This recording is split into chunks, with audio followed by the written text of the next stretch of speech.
नमस्कार, हरे कृष्णा, राधे राधे, जय श्री कृष्णा। नमस्कार, सुस्वागतम, वेलकम, अभिनंदन। मैं हूं आपके साथ आपकी अपनी होस्ट डॉक्टर वायरा की। आपका स्वागत अभिनंदन करती हूं आपके, मेरे और माता रानी के इस खूबसूरत से यूट्यूब चैनल पर। ओए हुए, कैसे हैं आप? जो घर के बड़े बुजुर्ग हैं उन सबको मेरा चरण स्पर्श, और जो घर के छोटे छोटे बच्चे हैं उनकी खूब सारी पिटाई, कान मरोड़ रही उनका, ये समझ लो। और जो मेरे हम उम्र है, मेरी उम्र की महिलाएं हैं, भाई हैं, बंधु हैं, उन सबको मेरा नमस्कार।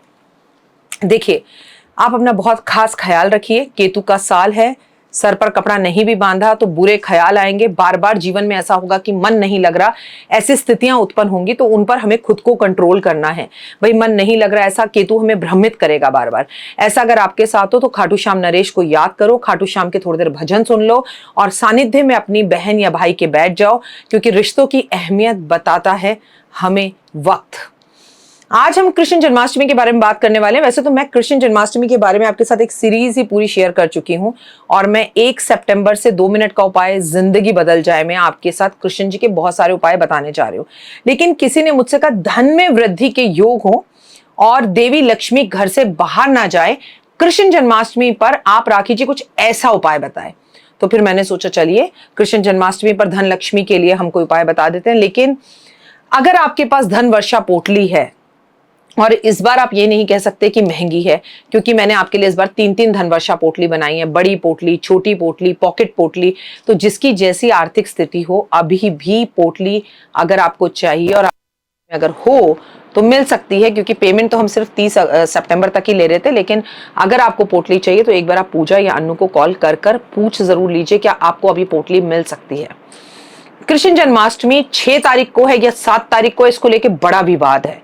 जैसे इस बार रक्षाबंधन 30 तारीख को है कि 31 तारीख को है, और इसको लेके बहुत ज्यादा विवाद है।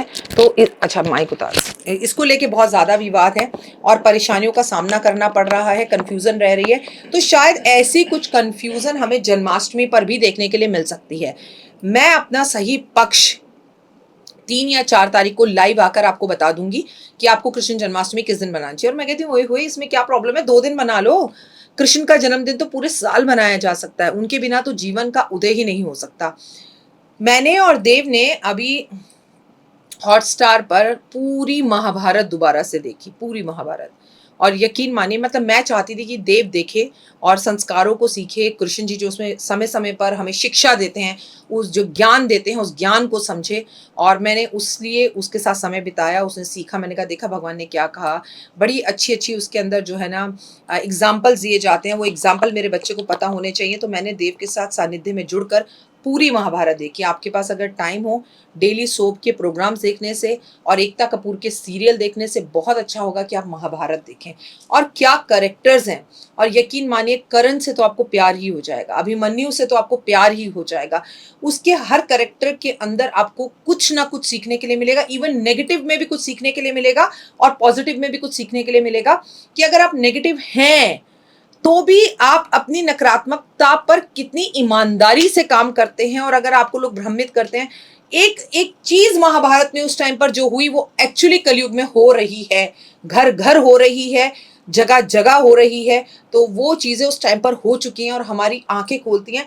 उन लोगों ने उन प्रॉब्लम्स को कैसे हैंडल किया था, उसे देखकर हम अपनी आज की इन प्रॉब्लम्स को हैंडल कर सकते हैं। और ओए होए, 4 एपिसोड उसमें ऐसे हैं जिसमें श्री कृष्ण भगवान ने गीता का ज्ञान दिया है।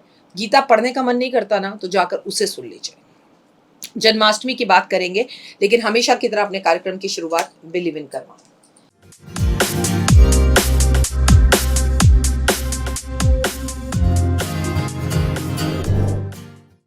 अगर तमाम कोशिशें करने के बाद भी आपके घर में कमाई नहीं बढ़ रही है, लाख कोशिश करने के बाद भी आपकी सैलरी नहीं बढ़ रही है, पैसा घर में आता ही नहीं है, तो कृष्ण जन्माष्टमी वाले दिन 7 छोटी कन्याओं को अपने घर बुलाइए।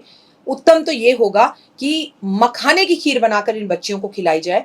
अगर आप किसी कारण से मखाने की खीर ना बना सके, आपकी तबीयत खराब हो, आपके वो 5 दिन चल रहे हो, या आपको खीर बनानी ना आती हो, या खीर बनाने के लिए सासू माँ मना करें, तो ऐसे में आप सफेद मिठाई उन बच्चों को खिलाइए, तो आपको बहुत फायदा होगा। साथ में उन कन्या के पैर छुइए, उन्हें कुमकुम लगाइए, उन्हें कुछ पैसे दीजिए, स्थिर रूप में वो कन्याएं आपके घर में बैठे। आपको इससे बहुत लाभ होगा। और ये उपाय आप हर जन्माष्टमी पे कर सकते हैं। नारियल और बादाम का उपाय बताने जा रही हूँ। कृष्ण जन्माष्टमी से लेके अगले 27 दिन तक लगातार जो भी व्यक्ति कृष्ण जन्माष्टमी वाले दिन कृष्ण जी के मंदिर में अपनी इच्छा को बोलते हुए सुबह स्नान आदि करके राधा और कृष्ण के सामने पीले फूलों की माला अर्पण करे और 7 नारियल 1 बादाम अर्पण करे, 27 दिन के अंदर उसकी वो परेशानी जड़ से खत्म हो जाएगी और उसे काफी लाभ मिलेगा। सुख समृद्धि पाने के लिए कृष्ण जन्माष्टमी वाले दिन अपने माथे पर आपको चंदन और केसर युक्त टीका माथे पर लगाना चाहिए। चंदन और केसर को अपने हाथ में लेके इस जगह पर लेकर हथेली में लेके पहले राधा और कृष्ण को लगाना चाहिए, उसके बाद इस उपाय को करना चाहिए। और ये केतु का सबसे बड़ा उपाय है, क्योंकि ऐसा करने से मन शांत होगा। केले के पौधे पर भी आप ये बिंदी लगा सकते हैं। अगर आप केले के पौधे पर ये बिंदी लगाते हैं तो इससे आपको बहुत लाभ होगा। लेकिन एक बात याद रखिएगा, कृष्ण जन्माष्टमी वाले दिन 2 पेड़ जरूर लगाएं, चाहे शम्मी का लगाएं, चाहे बेलपत्र का लगाएं, चाहे केले का लगाएं, चाहे पीपल का लगाएं, चाहे बरगद का लगाएं। इससे भी आपको बहुत लाभ होगा, धन में वृद्धि होगी, व्यापार अच्छा चलेगा और घर में सुख सुविधाएं आनी शुरू हो जाएंगी। कृष्ण जन्माष्टमी वाले दिन भगवान को पान के पत्ते पर राधा लिखकर, अब आप 108 पान के पत्ते ले लें और चंदन से या लाल रंग के स्केच पेन से राधे राधे राधे राधे या कुमकुम से राधे राधे लिखकर उनको फिर एक धागे में बांधकर उसकी माला बनाकर जो कृष्ण जी को पहनाकर आता है, उसके घर में से धन, वैभव, लक्ष्मी, मान, सम्मान, प्रतिष्ठा कभी उसका घर और दौलत छोड़कर नहीं जाते। उनके जीवन में सुख सुविधाएं आती है। अपने घर में सुबह, दोपहर, शाम, रात 4 टाइम पर शंख कृष्ण जन्माष्टमी पर जरूर बजाना है। पहले तो आप सुबह 4 बजे बजा दीजिए, फिर आप इसे दोपहर 12 बजे बजा दीजिए, शाम को 4 बजे बजा दीजिए, उसके बाद रात्रि 12 बजे कृष्ण जी के जन्म होने पर बजा दीजिए। आपको इससे बहुत फायदा होगा। आपको बता दूं, तुलसी की माला लेकर तुलसी के पेड़ के नीचे बैठकर दीपक जलाकर अगर उस पे ओम नमो भगवते वासुदेवा का जाप किया जाए तो कृष्ण जी की अति कृपा आप पर होती है और लक्ष्मी उस घर को छोड़कर कभी नहीं जाती। भगवान पीताम्बरधारी हैं, इसलिए कहते हैं, अर्थात वो पीले रंग के कपड़े पहनते हैं। कृष्ण जन्माष्टमी पर आपको पीले कपड़े पहनने चाहिए, भगवान को पीले कपड़े तोहफे में देने चाहिए। माता लक्ष्मी दोनों इससे प्रसन्न होते हैं। रात को 12 बजे जो पंच जो हमारा चीजें होती हैं, दूध, दही, शहद, घी, चीनी, दूध, दही, शहद, घी, इनसे भगवान का अभिषेक करता है, ब्राह्मण को बुलाकर घर में रात्रि 12 बजे करता है, उसके जीवन में कभी किसी तरह के कष्ट और तकलीफें नहीं आ सकती।